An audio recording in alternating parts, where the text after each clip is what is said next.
Another day, another basketball stories na naman ang pagkikwentuhan natin. At ngayon nga, yung pag-uusapan natin ang balitang pagbabalik ni Montrezl Harrell sa Los Angeles Lakers. At ang balitang may mga bagong players na nga daw ngayon ang Golden State Warriors. Alam naman nga po ninyo na 2 beses nga agad kakalabanin ng Los Angeles Lakers ang Minnesota Timberwolves sa unang 5 laro nila sa regular season sa darating na October.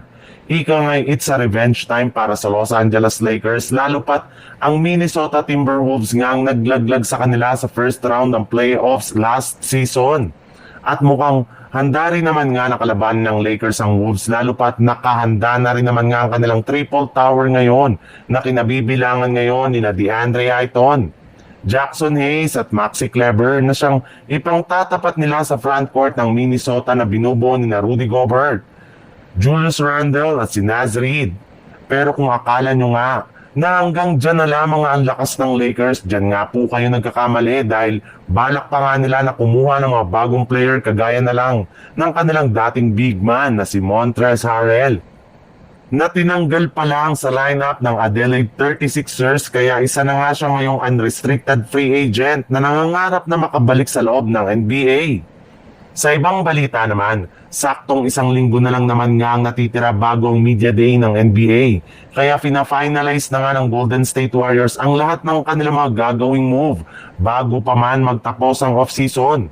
In fact, base nga sa ibinulgar ng isang NBA insider, gagawin nga daw ng Warriors ang lahat ng kanilang mga galaw sa loob lamang ng 1 araw.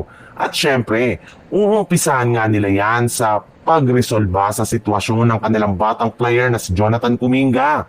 At kapag nagawa nga nila yan, ay dyan na nga mas mag-uumpisa ang iba pa nilang mga gagawing move kagaya ng pagpapapirma sa kanilang mga target sa free agency na kinabibilangan ni Al Horford, Gary Payton II, Anthony Milton at maging si Seth Curry.